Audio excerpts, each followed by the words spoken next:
Assalamualaikum warahmatullahi wabarakatuh. Saudaraku mohon maaf tadi agak kacau di awal ya. Maklum baru pertama ini kita menggunakan perangkat yang baru. Mudah-mudahan ya bisa lebih baik ya. Terkait tentang suara ini ya, mudah-mudahan lebih baik. Baiklah, saudaraku saya mulai. Assalamualaikum warahmatullahi wabarakatuh. Waalaikumsalam warahmatullahi wabarakatuh. Saudara-saudaraku sebangsa setanah air yang sangat saya banggakan, dari Sabang sampai Merauke, dari Miangas sampai Polorote, kali ini kita ketemu lagi dengan saudara kita, yaitu dari Lambe Turah wong desa alias wong gendeng. dan nggak ada. Ya itu. Tapi beliau nggak sungguh-sungguh gendeng kok ya. Biasanya itu apa ya, ngaku-ngaku gendeng itu justru nggak gendeng. Yang ngaku waras itu kadang-kadang malah nggak waras. Seperti halnya yang ngaku-ngaku sebagai keturunan Rasulullah ternyata bukan keturunan Rasulullah. Betul, betul saudara. Ya jadi hati-hati ya dengan orang yang ngaku-ngaku keturunan Rasulullah, ternyata bukan ya. Belakangan ini ada isu-isu yang sangat menarik ya, di mana ada yang disebut dengan Abah itu sekarang lagi gencar dibicarakan karena ternyata memiliki jejak-jejak digital yang sangat luar biasa. Yang saya bilang beliaunya ini adalah seorang ahli. Ahli Ya. ya? Itu diantaranya, Bung. Oh ya, ahli sejarah. Tapi yang paling mengejutkan kita itu ternyata belakangan disebut sebagai ahli ngarang cerita. Oh iya. Seorang cerpenis luar biasa ya, sampai menyebut ya mudah-mudahan kedepannya banyak lagi cerita-cerita yang dilahirkan yang bisa menghibur rakyat lah. Nah, tapi belakangan juga ada nih yang baper, sangat baper. Sang murid tercinta, ya. Siapa? Ya, inisialnya aja GM ya, GM ya. GMTH lah ya. Pasti para netizen ya udah tahu itu, Bung. Saya nggak paham GMTH. Ya, dia marah bahkan beliaunya itu katanya kalau ada lagi yang berani menantang di depan Abah, menantang untuk tes DNA, ya akan apa istilahnya? Di dalam tanda petik nih ditampol mulutnya. Kalau memang harus masuk penjara gara-gara nampol orang, siap ya, gak popo katanya bahasanya, kurang lebih begitulah. Nah, taklid buta ya. Ya, bagaimana menurut pendapat panjenengan, Gus? Kalau menurut saya itu ya harus seperti itu. Sebagai seorang murid. Sebagai seorang murid harus taat kepada gurunya. Kalau ada orang lain nggak setuju soal lain itu. Ya, kalau ada orang lain nggak setuju silakan, tetapi harus taat kepada gurunya. Menunjukkan ketaatan. Nah, inilah yang harus dicari orang-orang seperti ini.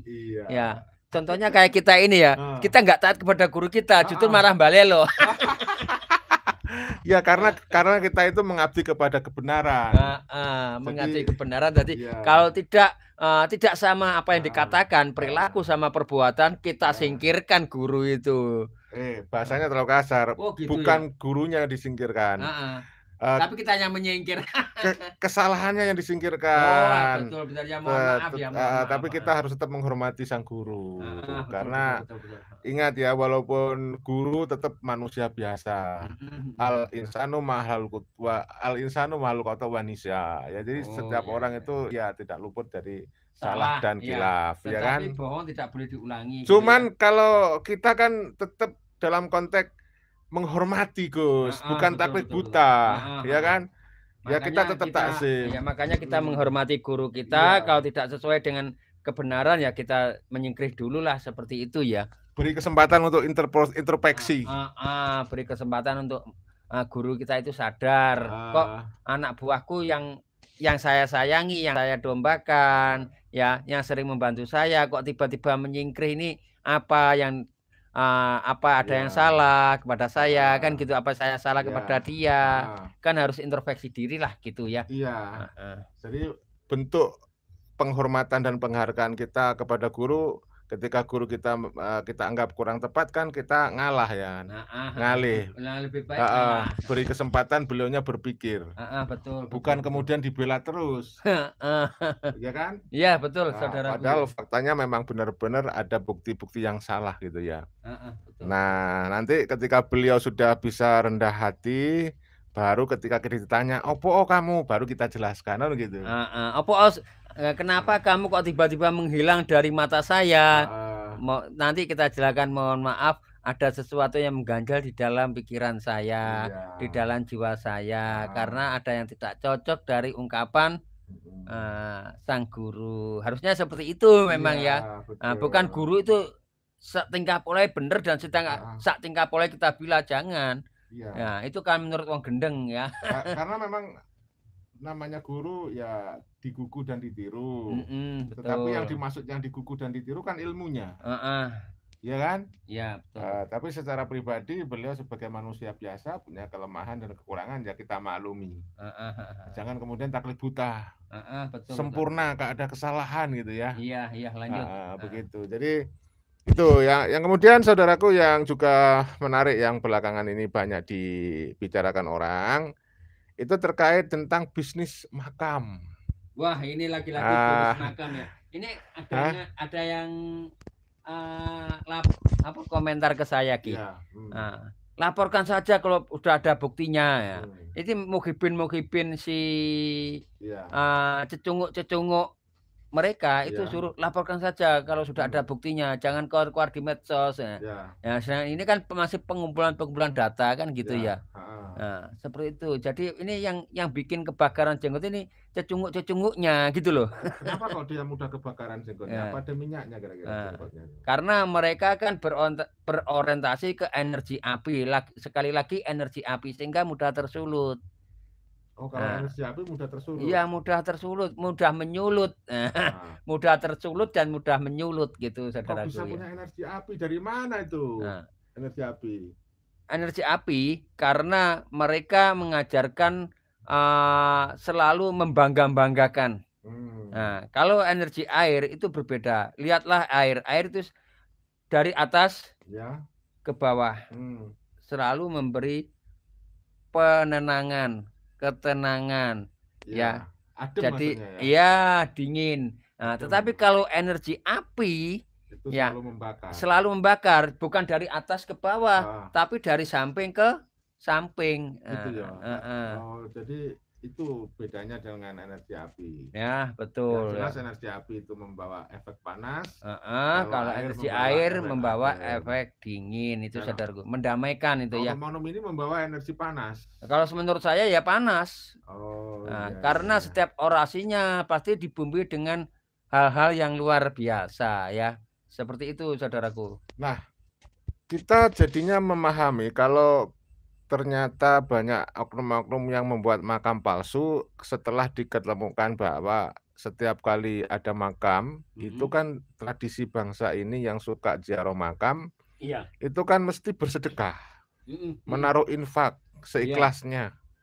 Nah, kalau itu kemudian satu makam sampai diduga ratusan juta setiap kali dibuka, itu satu makam.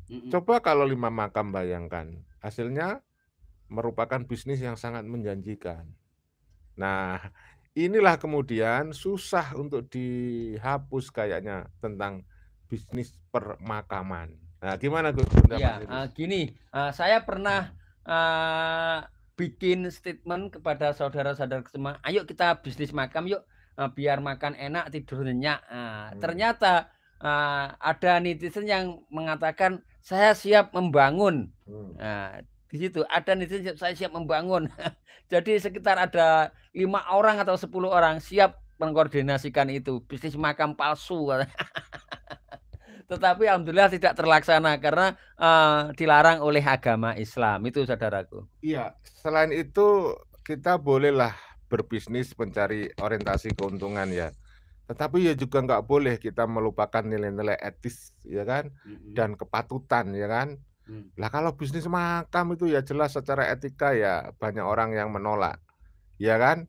Nah, ini yang berikutnya yang ketiga yang sekarang isunya juga santer dibicarakan orang adalah bisnis ngaku-ngaku ulama atau ngaku-ngaku sebagai keturunan Rasulullah. Wah. Nah, ini menjanjikan. Gimana pendapatnya, Gus? Ya, memang itu sangat menjanjikan ya.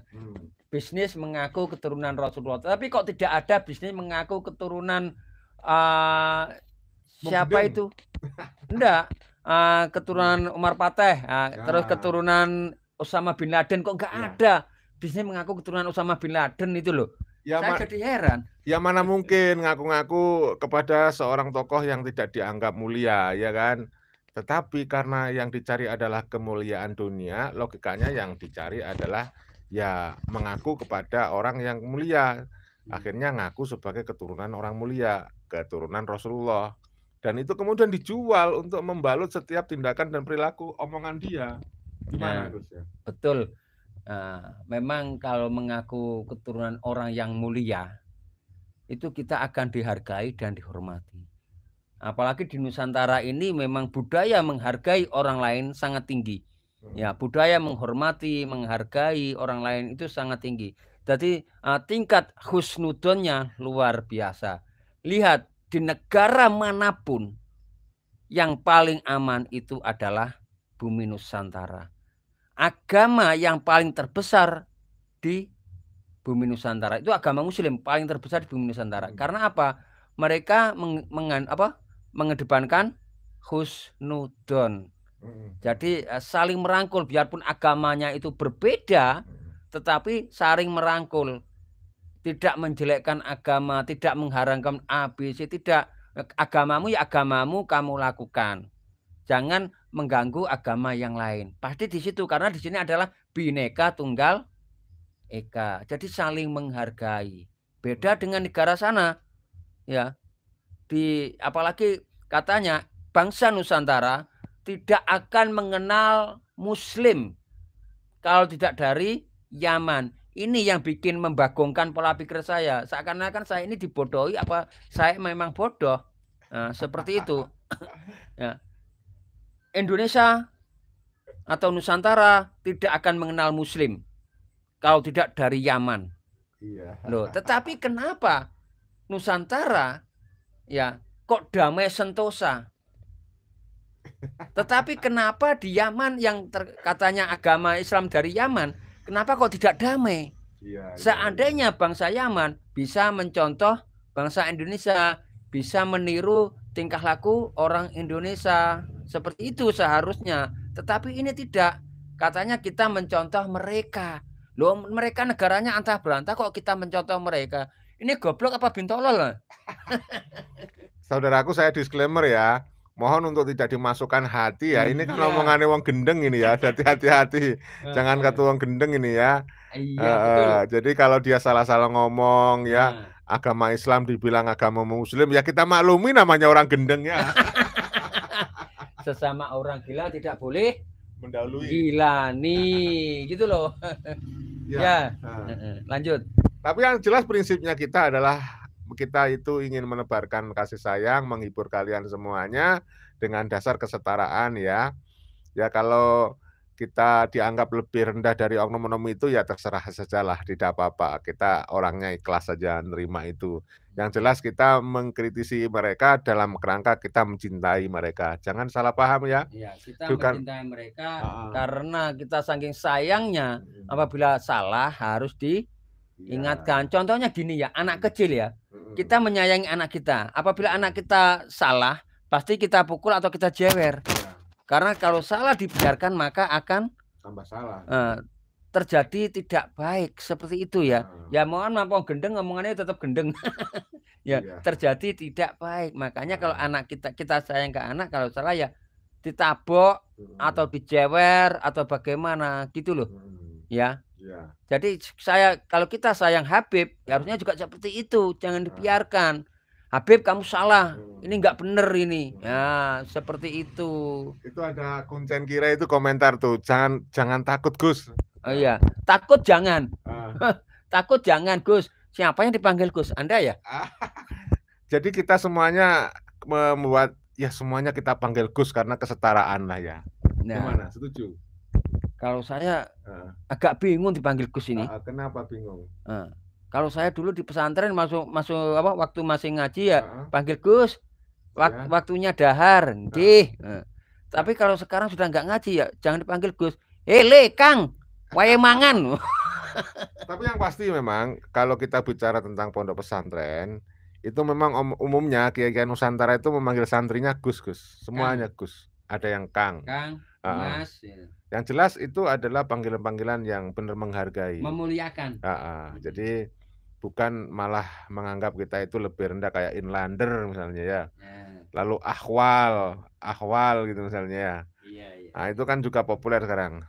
Nah, bisnis yang kemudian ini bisa dikembangkan, Gus, yang lagi viral juga dibicarakan. Ini profesi yang perlu dikembangkan ini. Kalau perlu dibuka jurusan khusus tentang ini, yaitu tentang bisnis penerawangan dan pengrongsenan makam. Gimana, Gus? Ini memang tingkat dewa ya, harus punya spiritual khusus. Nah, contohnya kayak Bang TIJ itu ya. Saya pengagum berat Bang TIJ ya. Salam buat Bang TIJ. Salam, Bang, salam. Jadi channelnya Bang TIJ simbahnya TIJ ya. Nah, mudah-mudahan rezekinya mengalir deras ya. Amin. Saya justru terinspirasi dari Bang TIJ belajar ronsen. Itu cewek itu luar biasa ya. Saya mengikutinya belajar ronsen ya. Ronsen kuburan. Waduh. Bagaimana kalau kita buka diklat itu apa kursus gitu, ronsen gitu kan menjanjikan itu. Iya, betul ya. Bagi saudaraku semua yang ingin belajar ronsen kuburan silakan hubungi 24434. Tidak boleh menebarkan hoax, Gus. 24434. Sholat dulu. Oh, itu maksudnya. Ya, 2 itu sholat apa itu subuh. 4 rakaat sholat subuh. 4 lagi. Apa sholat asar. 3 sholat maghrib. Isya.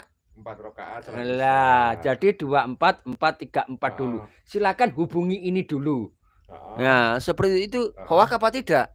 Enggak ada kalau itu enggak. Kalau sudah dijelaskan ya Pak. Ya 24434. Silakan hubungi ini dulu.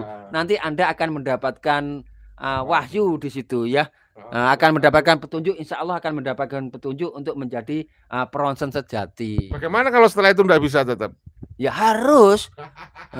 Walau alam bisawab, karena Allah yang mengatur ya. Jadi kita hanya mengikuti 24434 itu channel yang luar biasa. Kita, ya. Saudara jangan dimasukin hati, sekali lagi ini disclaimer, omongannya wong gendeng, lek diikuti kok tambah katut gendeng nanti ini ya. Ya, tapi yang jelas memang ada korelasi kemampuan meronsen dan kemampuan apa itu terawang itu, ya kan, bisa dibuat sebuah profesi baru. Ya itu tadi bisa ngeronsen apapun sehingga nggak perlu beli teknologi itu. Nah, kemudian yang juga belakangan sering dipertanyakan orang ya, lah oknum-oknum itu ahlinya ahli ngarang cerita, ya kan, memalsukan, ya kan. Nah, mulai dari nasabnya yang diaku sebagai nasab yang sambung pada Rasulullah, ya. Lalu agar cerita khayalan dan cerita karangannya itu meyakinkan dianggap kebenaran, dibangunlah kemudian makam. Ya kan, contoh misalnya makam Ahmad bin Isa, kan aslinya di Irak, lalu dibangunkah di Yaman.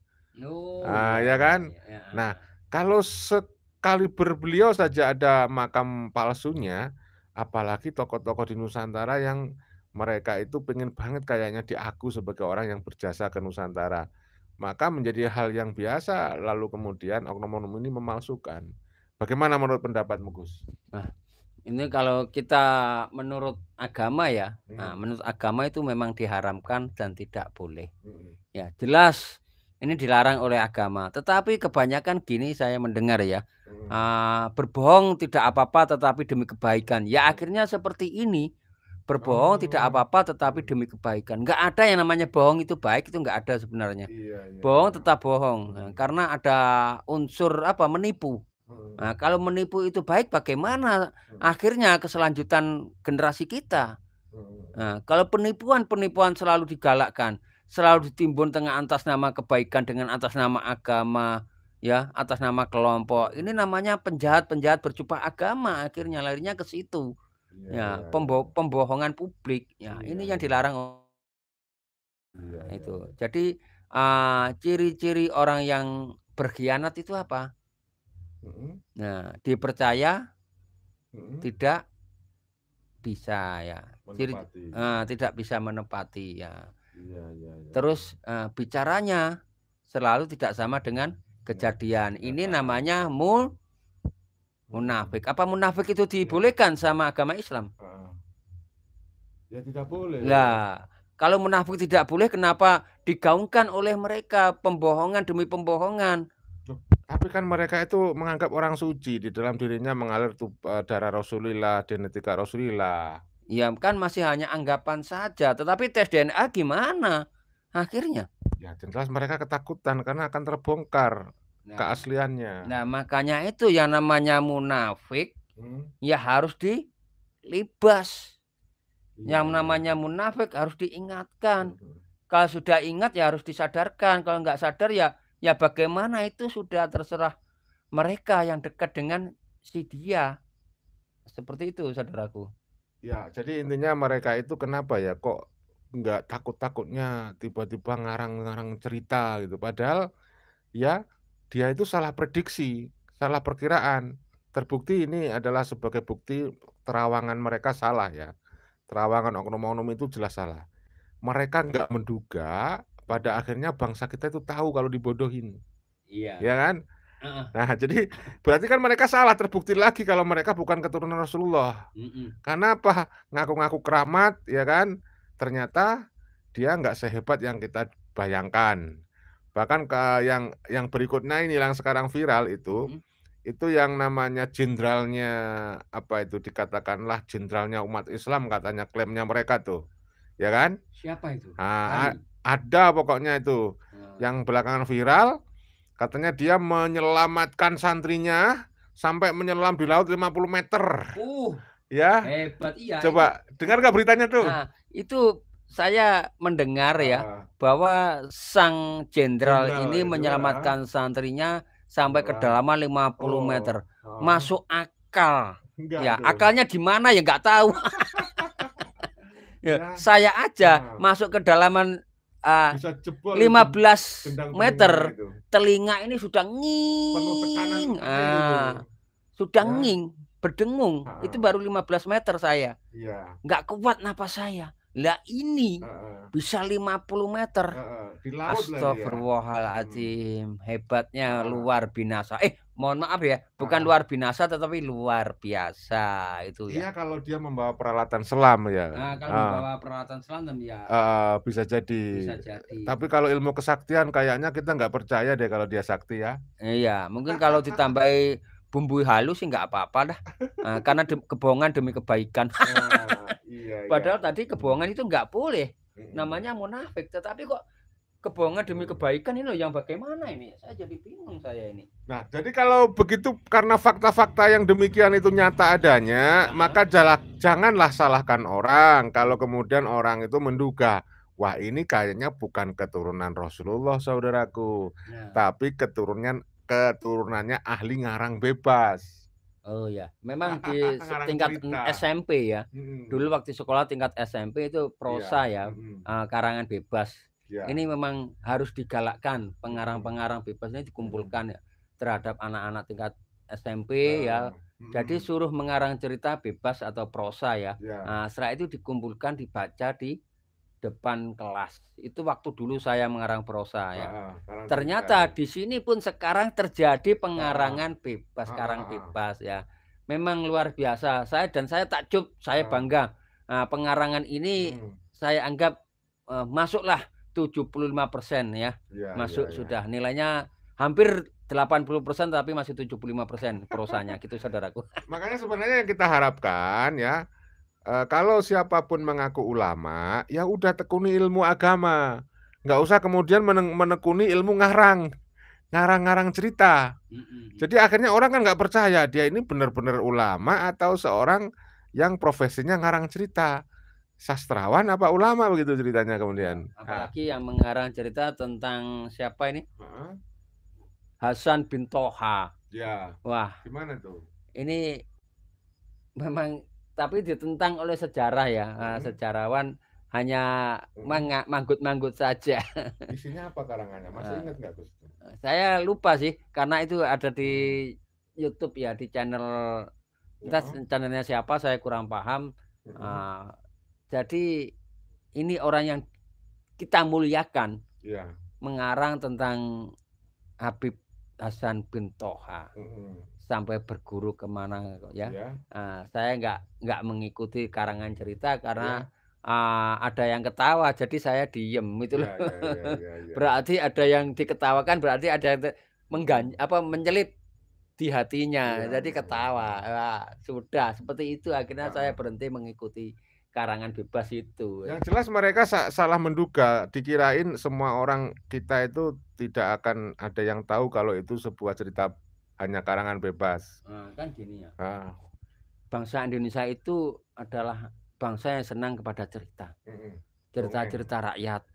Ya, cerita-cerita rakyat itu paling senang dulunya. Tetapi karena cerita sekarang itu berbeda, sekarang cerita berbeda ya, akhirnya ya muspro. Banyak yang menyanggah dan banyak yang mengiyakan. Apalagi yang mengiyakan ini orang yang tidak paham tentang cerita yang asli, mana yang palsu ya. Jadi nggak paham cerita ini. Jangankan itu ya, sejarah kita aja banyak yang mau dibelok-belokkan bagi pengarang bebas itu. Ya baca dulu, Gus. Ya, jadi sebelum saya baca, mumpung lagi ingat ini, Gus ya. Saya lanjutkan yang tadi itu.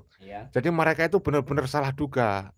Orang keramat kok bisa salah duga ya, salah kira ya. Dikirain orang Indonesia itu semuanya bisa dibodoh-bodohin ya. Semuanya dikirain taklid buta.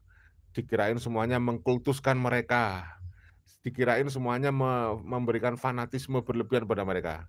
Nyatanya ternyata kebohongan oknum-oknum itu akhirnya juga dibongkar oleh para netizen dan oleh warganet Indonesia. Artinya itu membuktikan mereka nggak keramat itu ya ternyata. Ya, betul. Karena ternyata ketahuan juga bohongnya. Kalau dia seorang keramat sejati kan nggak ketahuan tuh. Ya kan? Kebohongan dan kedustaannya nggak ketahuan. Dan yang luar biasa yang membongkar kebohongan itu adalah ilmu pengetahuan. Sains gitu loh. Iya kan? Iya. Nah, seperti contoh misalnya, ya anak SD aja, sejak kita SD dulu kan sudah diceritakan di dalam sejarah. Fakta sejarah itu kan yang menyebarkan Islam di Nusantara itu Wali Songo. Ya kan? Ya. Dan tidak ada satupun guru yang menyebutkan itu Habib yang ngajarkan. Nggak ada. Ya kan? Tapi sekarang nggak, Pak? Diklaim, ya kan? Katanya dari Yaman. Yang katanya yang menyebarkan Islam ke Nusantara ini adalah oknum Habib Ba'alawi dari Yaman. Itu ada yang bilang, kalau nggak ada oknum Habib, kita masih menyembah pohon katanya. Waduh. Ya kan? Kan viral itu kan? Nah, akhirnya kan juga ketahuan bahwa cerita itu hanyalah omong kosong saja. Makanya jangan macam-macam dengan bangsa Nusantara ini, walaupun tampaknya diem-diem, sekali mikir ya bisa membongkar kebohongan. Mudah-mudahan kisah nyata yang sekarang ini telah terjadi bisa membongkar oknum-oknum Ba'alawi yang berbohong itu, menjadikan mereka bertobat dan menghentikan cerita-cerita bohongnya. Gimana, Gus? Setuju nggak tuh? Setuju. Saya sangat sependapat ya dengan cerita-cerita itu ya. Guru saya tidak pernah bilang bahwasanya guru saya mengenal Islam itu dari Yaman. Tidak, tetapi dia menceritakan Wali Songo menyebarkan agama Islam di sini. Sebelum Wali Songo ada kerajaan ya, seperti itu. Akhirnya disebarkanlah Islam di bumi Nusantara. Ya, perjanjiannya saya Subakir dan siapa? Saya Subakir dengan siapa? Itu siapa itu? Apa lupa saya namanya itu kemarin yang dibahas oleh Mbak Yai itu Baidowi dari Wong Desa itu. Sabdo Palon ya. Sabdo Palon. Itu yang benar ya. Yang saya dapat dari situ, bukan dari apa?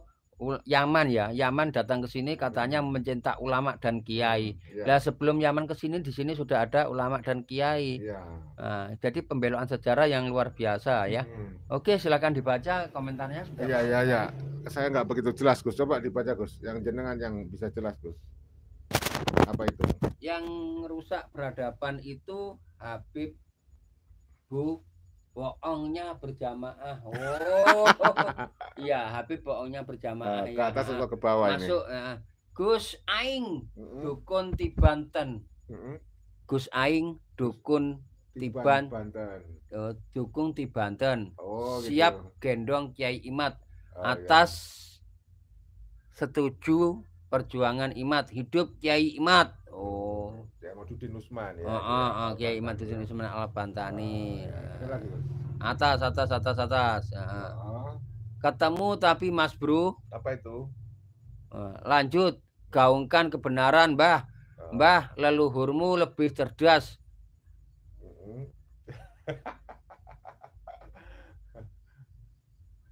Nah, mana lagi nih?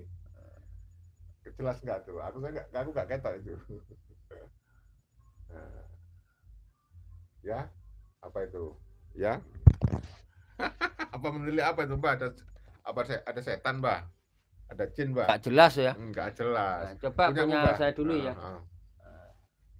Mana tadi? Wah, ini belum terkontaminasi ini. Itu Mbak, ya itu. Nah, itu Mbak. Oh, ini. Ya. Oh, jangan. Belum. Tadi banyak tadi. Oh iya. Tapi mana ini caranya? Oh iya. Jangan, Mbak, itu, Mbak. Mencetnya gimana? Gini, Mbak, mencetnya, Mbak. Karena ini tidak apa? Tidak pernah saya pakai. Oh. Biasanya pakai ini. Iya. Terus live chat ya. Oh, wah, ya. Betul, Mbak. Oke, saya baca dulu ya. Dari Suwung. Suwung, terima kasih hadirmu Suwung. Hasar Mawet. Oh, Hasar Mawet nyimak Mbah. Sing gendeng loh Mbah. Oh iya, gendeng ya. Pak Alawi tidak ada budaya meminta maaf, yang ada budaya ndawir Mbah. Waduh, keren. Mohon maaf ya Pak Alawi ya, ini hanya pepesan ya. Berpesan saja untuk mengingatkan ya. Ojo lali nyeruput kopi nih, ya Mbah. Mana kopinya? Nggak ada ya, mohon maaf ya. Kopi, Mbah. Om Lofty juara 1 mengarang legenda karena semua deningrat tingkat nasional. Waduh. Jadi juara 1 tingkat. Iya. Juara 1 mengarang legenda KRT Sumo Deningrat tingkat nasional. Waduh, besok aku tak ikut-ikutan lah juara mengarang. Bahwasanya si Anu bisa beranak tanpa Anu gitu ya. Oke, Mbah, ojo bosan-bosan ya Mbah, demi NKRI. Heri Atun, terima kasih ya, tidak akan bosan. Suwung, Mbah, aku ngaku-ngaku turunan ulama suci. Sultanul Aulia Maulana Syekh Lambetura. Menghantam diri saya. Kurang ajar Suwung. Allahu Akbar. Sultanul Aulia Syekh Lambetura. Asem. Awas kamu ya. Kalau ketemu saya suruh baca istighfar 100 kali ya. Nah, itu syarat saya kalau ingin menjadi keturunan saya, baca istighfar 100 kali. Gurau ya. Apalagi dari Noroyono Narayana ya. Noroyono. Assalamualaikum Noroyono, hadir Mbah, maju terus. Waalaikumsalam. Alhamdulillah, barakallah. Dan bagus Noroyono. Semoga rezekimu mengalir deras tanpa batas dan hidupmu selalu berkelimpahan. Kehendakmu Allah berkehendak. Itu ya saudaraku ya. Heri Atun lahir. Lah, terus bagaimana kelanjutan berhala pesugihan kuburan palsu? Allahumma sholli ala Muhammad. Pesugihan kuburan palsu ini bagus ya. Ini masukan ini. Bisa untuk imajinasi ya dari Heri Atun, bagaimana kita membuat berhala kuburan palsu ya. Pesugihan kuburan palsu ini sangat menjanjikan ini. Ya, bisa masuk diagendakan untuk bisnis ya. Ini mantap sekali ya. Terlanjur dibangun dan berdiri megah, apa perlu rata dengan tanah. Waduh, kasihan ya. Dari Macanodaya, assalamualaikum. Waalaikumsalam warahmatullahi. Malam semua, semoga sehat selalu. Ya, alhamdulillah sehat. Gus, itu Blok Owi. Waduh, Blok Owi iki apa Blok Owi dari Macanodaya? Ya, Blok Owi. Selamat datang di live. Oh, perlindungan privasi. Oh, Pak Alawi, Blok Owi. Cucu Yahudi Askenasi ya. Priyo Utomo, terima kasih hadirmu Kang Priyo ya. Semoga rezekimu mengalir deras tanpa batas dan hidupmu selalu dalam keberkahan. Allah berkehendak atas segala kehendakmu ya Kang Priyo. Terima kasih hadirnya semua ya. Mari kita salam sapa-sapa untuk saudaraku senusantara ya. Kita jaga marwah NKRI. Jangan sampai bisa dibelejeti, jangan sampai bisa diudal-udal oleh mereka. Marwah NKRI harus kita junjung tinggi, gitu ya saudaraku ya. Oke Gus. Ya, jadi oknum-oknum yang suka ngarang-ngarang cerita, ya, memalsukan sejarah nasional Indonesia, itu harusnya sekarang sudah bertaubat harusnya, iya kan?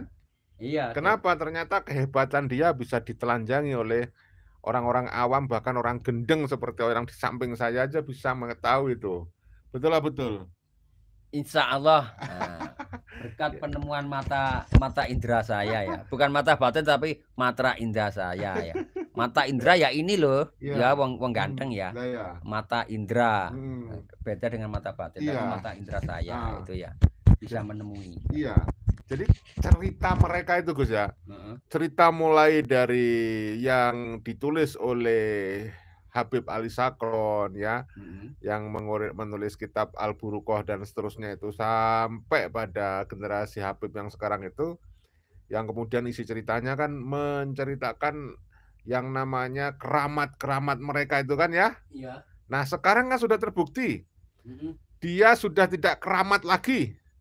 Kalau memang dia keramat, ya kan, tidak akan terbongkar kepalsuan mereka, ya kan. Nyatanya oleh Kiai Nusantara, oleh salah satunya Kiai Haji Nur Ihya Salafi Negara, ya kan, Kiai Haji Imaduddin Utsman, ya mereka terbongkar juga akhirnya kepalsuan mereka.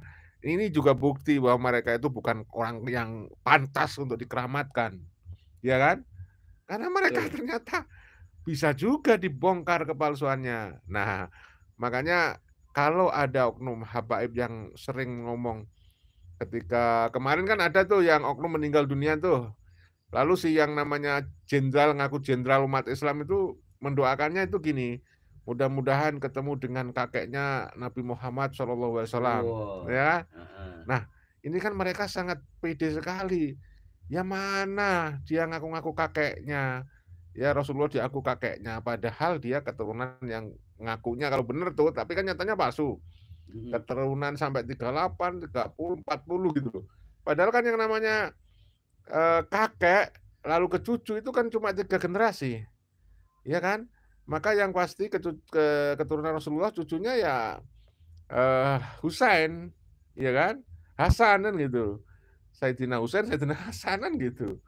Nah, yang namanya cucu itu kan generasi ketiga. Kalau panjenengan misalnya punya anak, lalu anaknya menikah, anaknya dari anak jenengan itu kan yang namanya cucu. Iya, cucu. Nah, makanya kalau cicit, ya baru di bawahnya. Ya, makanya kalau ada oknum Habib mengaku cucunya Rasulullah, jelas kedustaan yang nyata, ya kan? Ya, itu kalau bagi kita, mereka berdusta. Tetapi kalau bagi muhibin, biarpun berdusta tetap akan dilindungi, karena biasalah cecunguk-cecunguk mereka. Nah, seperti itu.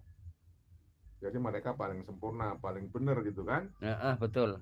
Iya. Padahal belakangan ini harusnya dengan adanya fakta-fakta terbongkarnya kedustaan mereka itu, oknum-oknum itu harusnya menyadarkan para budak-budak itu ya, bukan malahnya marah-marah. Tapi anehnya mereka malah marah-marah, malah menuduh-nuduh kita itu ya orang yang memprovokasi lah, mengadu domba lah, ya kan? Umat, ya, umat. Padahal kita niatnya itu, iya, itulah yang kita pertanyakan, umat yang mana? Ini gitu. Saudaraku ya, kebanyakan mereka bersembunyi di balik ulama, bersembunyi di balik atas nama agama. Ya, seakan-akan agama itu punya dia, ulama itu punya dia. Jadi mudah sekali bersembunyi di balik atas nama ulama demi kebohongan-kebohongan itu, saudaraku ya.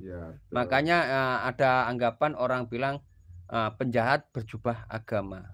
Ini yang paling berbahaya lagi daripada korupsi. Lah kok bisa?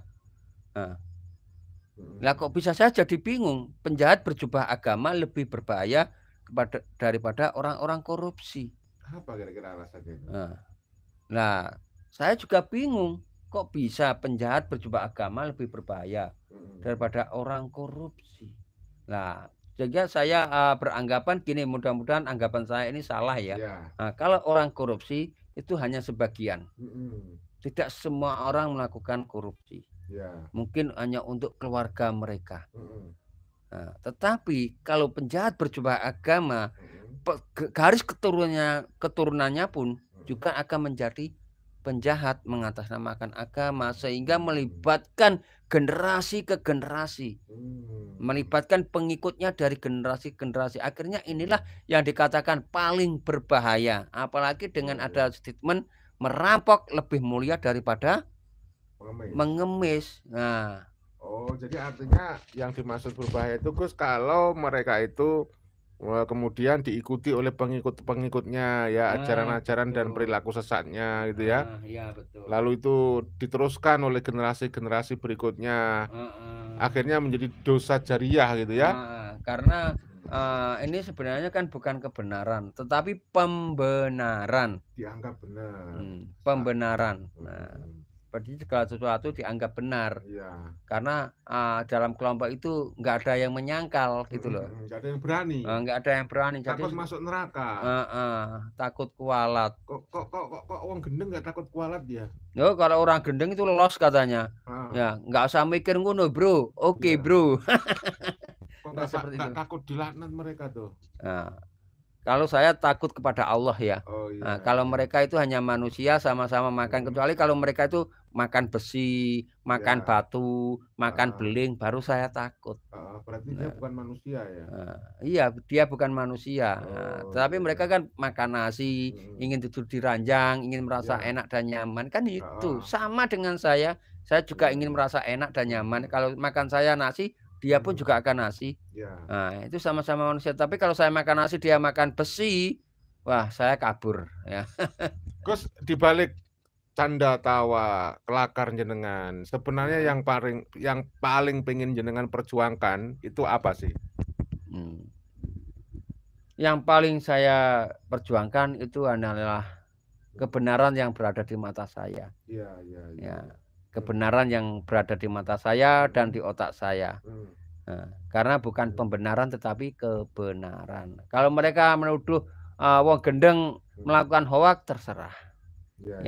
Karena apa? Ini pasti ada pro kontra yang saya bilang ya. Orang yang senang sama saya pasti akan mendukung saya, dan orang yang tidak senang sama saya itu pasti akan menjustik saya.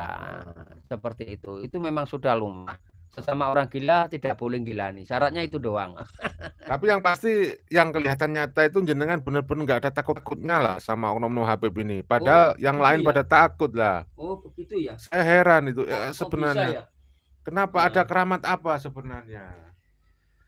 Ya, kok bisa ya? Padahal keramat itu hanya orang tua saya yang saya keramatkan. Nah, seperti itu. Sehingga orang gendeng nggak takut sama Oknum Habib. Iya, sama-sama. Coba sampean takut enggak sama Oknum Habib? Kenapa Anda kok nggak takut? Bahkan Anda katanya pernah dipersekusi. Kok masih saja bikin channel kayak gini, itu maksudnya gimana itu? Apa ngajak gontokan sama saya? Iya. Ya, kita hanya menghargai mereka aja sebenarnya. Cuman cara kita menghargai cara seperti ini. Jadi saya hanya menyayangi mereka saja, mencintai mereka. Karena apa? Mereka itu saudara saya. Ya, saudara yang benar itu kan mengingatkan dalam kebaikan kalau ada saudaranya salah. Ya kan, bukan malah memuja-memuja, memuji-muji. Akhirnya apa? Dia nggak tahu kesalahannya. Ya kan? Nah, jadi saudara yang benar berani menunjukkan kalau saudaranya salah. Ya kan? Walaupun mungkin nanti yang diingatkan marah-marah. Karena dia lebih mengutamakan emosi, ya kan? Ya kalau kita ketahui orang itu marah-marah, ya kita tinggal ngalih kan, ngalah saja, ya kan? Orang bawa pentung kita nggak lari ya ke pentung, kan begitu. Iya, jadi strategi orang Jawa itu kan ngalahnya itu, andap asornya itu loh yang tidak bisa dilawan, ya kan? Nah, kalau itu kita bisa terapkan, insya Allah negara Indonesia damai. Kenapa? Ketika ada orang yang mau marah-marah ya ditinggal ngalih aja biar capek, ngalahnya biar hilang dengan sendirinya. Nanti kalau selesai marahnya ya. kan hilang sendiri. Ya kenapa? Karena faktanya mereka itu saudara kita sebangsa setanah air loh saudaraku. Iya. Dia punya KTP juga warga negara Indonesia. Ya kan, walaupun mereka merendahkan kita, oknum-oknum itu menganggap kita itu lebih rendah, ya kan? Disebut akhwan apa akhwal itu ya? Akhwan. Oh iya. Nah, kayak gitu kan, bahkan ada yang menyebut muhibin, ya pecinta mereka gitu kan. Kenapa nggak dia menyebut kita itu saudara-saudara gitu kan? Beda, karena mereka kan derajatnya paling mulia, mengikuti derajat Rasulullah. Nah itu jadi ya memang beda. Orang mulia ya harus seperti itu memang. Ya terus terang yang kita sering masalahkan itu soal pernikahan. Kan kenapa sih pria pribumi bukannya pengen, tapi benar-benar pengen. Nah, diharamkan itu ya.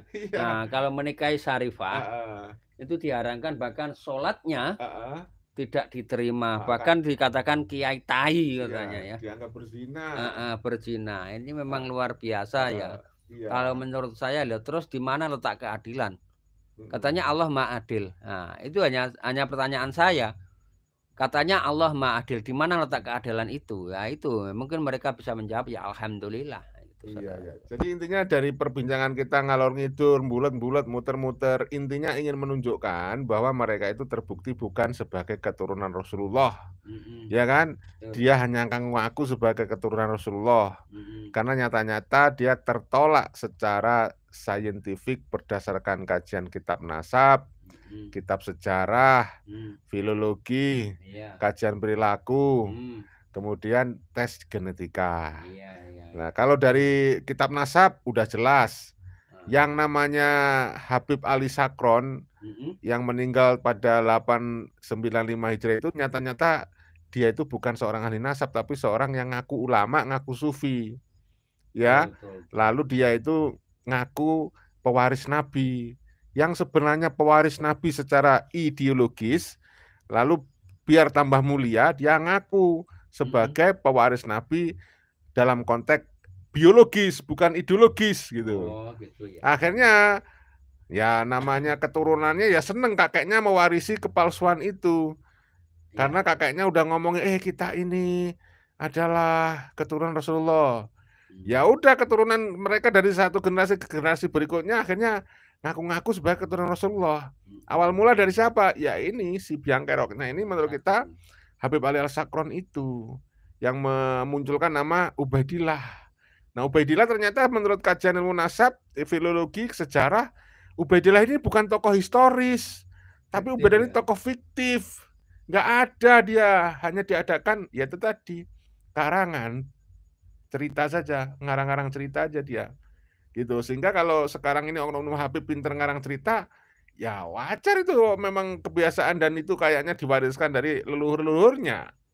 Nah itu dari kajian kitab nasab dan kajian kitab sejarah udah nyata.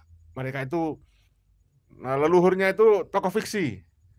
Nah kemudian dari kajian ilmu filologi ternyata namanya Ubaidillah ini tidak terbukti itu sebagai orang yang nyata karena apa? Tidak ada bukti-bukti dari sumber eksternal yang membuktikan dia itu tokoh yang memang nyata. Padahal Rasulullah SAW yang usianya jauh lebih tua dari Habib Ali Sakron itu, ya, dari Ubaidillah dan para leluhurnya, datuk-datuknya Onum Habib itu, catatan tentang Rasulullah itu lengkap, sumber-sumbernya lengkap, baik itu sumber primer, sekunder lengkap, sumber internal, eksternal lengkap, sehingga Rasulullah tidak bisa diragukan keberadaannya. Memang seorang tokoh yang ada dan nyata adanya. Tapi si Ubaidillah banyak sekali celah dan kepalsuan cerita yang kemudian janggal. Ya, disitulah masalahnya.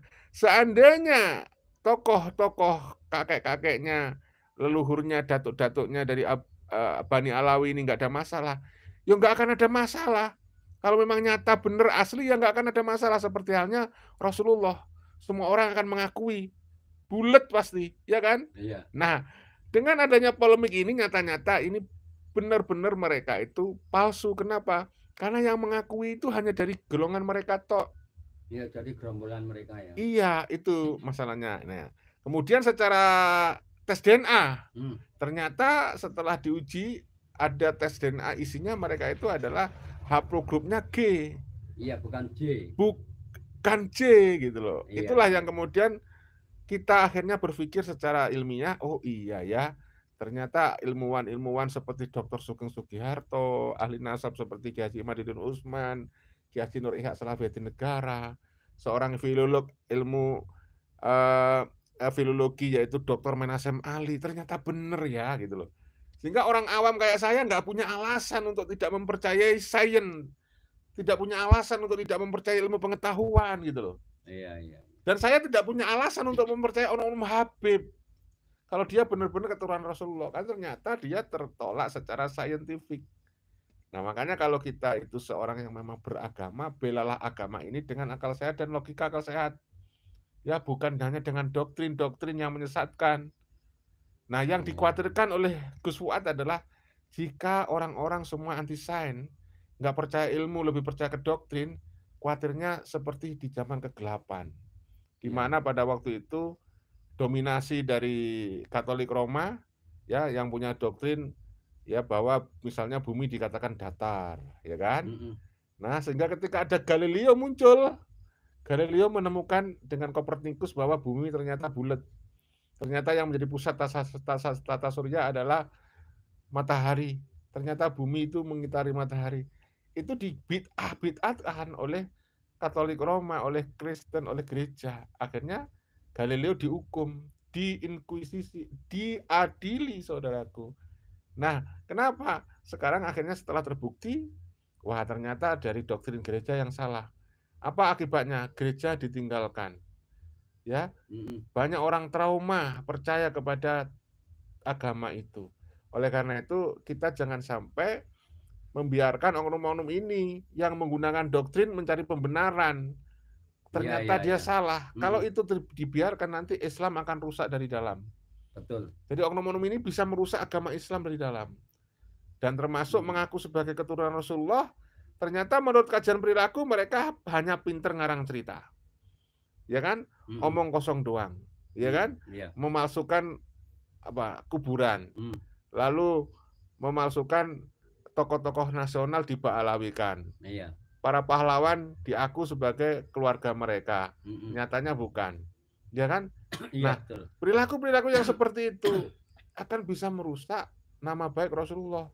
Ya kan? Padahal Rasulullah tidak akan memberikan izin seperti itu. Betul apa betul? Nah, apalagi sekali lagi dia sering doktrin.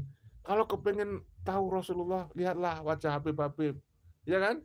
Nah, coba kita pikir. Ya masa Rasulullah yang amanah, yang fatona, yang maksum disejajarkan sama mereka, ya jauh panggang dari api. Sementara oknum Ba'alawi keterbalikannya. Sudah terbukti ada yang sampai tega menghabisi jamaahnya sendiri. Iya. Nah, coba ceritakan itu Gus, itu tetangga jenengan kayaknya tuh. Ya, iya memang tetangga saya ya yang dihabisi oleh oknum Habib ya, tetapi alhamdulillah sudah diproses. Tapi sekarang lanjutannya saya nggak paham. Dia ada yang melarikan diri kayaknya ya. Ke Malaysia atau gimana saya kurang paham. Tetapi pemerintah kepolisian di sini sudah memproses itu ya. Tapi intinya kan memang mereka itu oknum Habib Ba'alawi itu tidak beda dengan kita, sama lah, sejajar, setara.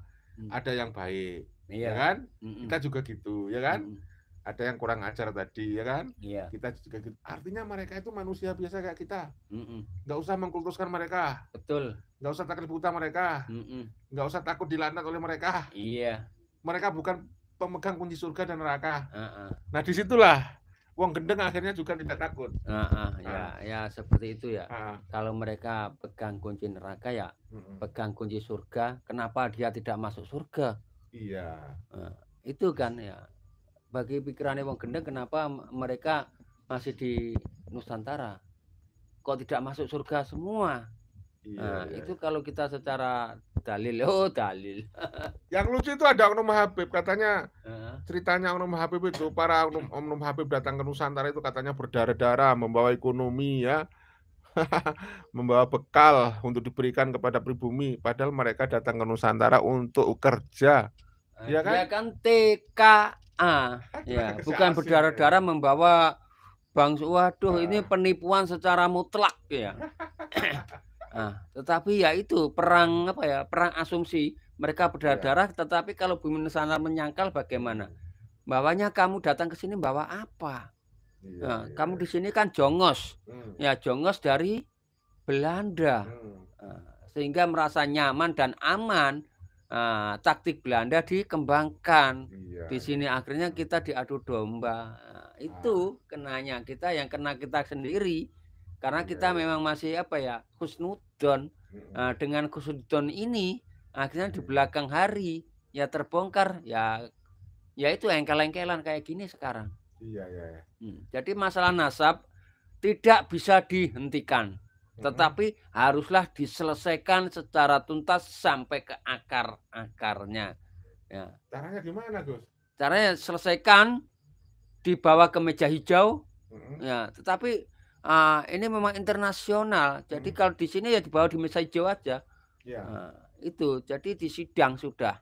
Kalau nasab itu memang palsu, bukan Dzurriyyat Rasulullah yang asli.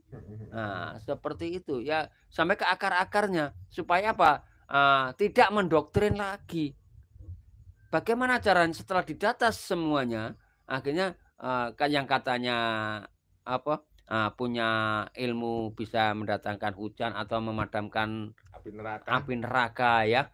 Ini di Yaman kan lagi panas. Ya kita kirim ke sana. Bahkan kalau bisa di apa ya, MUI menjembatani ini semua. Mohon maaf ya. Ya saudaraku, mohon maaf, jangan didengarkan itu omongannya wong gendeng, kita orang awam nggak usah didengarkan. Anggap aja ini radio rusa aja, hanya untuk menghibur aja, lawakan aja ya. Betul ya, guyonan ya. Sesama orang gila tetapi tidak boleh gilani ya. Lebih baik dengarkan radio rusak saja ya. Tetapi mudah-mudahan bisa didaur ulang.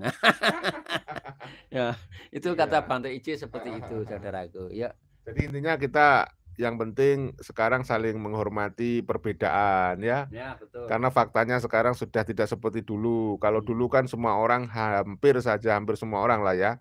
Atau kalau tidak semua ya sebagian besar. Mempercayai mereka sebagai keturunan Nabi. Iya. Waktu ada pengajian, di sana ada Habib di Banyuwangi, bahkan di Pantai Bum ada Habib. Kita tuh mancal loh naik sepeda dulu. Terus alhamdulillah sekarang kan ada sepeda motor, jadi tunggu 1 jam kita langsung ke sana, di alun-alun. Ternyata memang bludak ya, penggemar Habib banyak sekali di Banyuwangi. Ya. Termasuk saya kalau dengar Habib, saya pasti datang dulu. Tetapi dengan adanya terbongkarnya ini, ya saya ya akhirnya acuh tak acuh. Jadi doktrin ini jadi pecah, acuh tak acuh akhirnya ya. Setiap ada di mengundang Habib dulu pernah di pondok pesantren terbesar di Banyuwangi ya.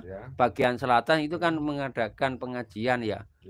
Sholawatan akbar yaitu Syekh ya. Wah, kita datang sekeluarga, bahkan generasi kita ayo datang. Dari saudara-saudara kita datang semua ke sana, tumplek-blek menghadiri Habib Syekh walaupun hujan deras. Kita hadir. Nah, ternyata kalau sudah terbongkar kayak gini, ya itu sudah akhirnya acuh tak acuh. Ya, kita saling menghormati saja, karena sebagian sudah banyak yang tidak percaya, ya kan? Yang percaya ya monggo, yang nggak percaya ya silakan, ya kan? Kita tetap jaga perdamaian ya, jaga persatuan, ya kan? Ya, betul. Karena nyatanya memang sudah ada yang percaya dan ada yang tidak percaya. Nah, gimana Gus? Silakan diakhiri, ini sudah 1 jam, kasihan penonton udah capek. Ya, alhamdulillah, barakallah, mudah-mudahan rezeki saudaraku yang telah menemani sahabat Lambe Turah dan News Clan Official dimurahkan rezekinya. Amin. Mengalir deras tanpa batas. Allah berkehendak atas segala kehendakmu. Amin. Amin, amin ya rabbal alamin. Selamat malam. Namo Buddhaya.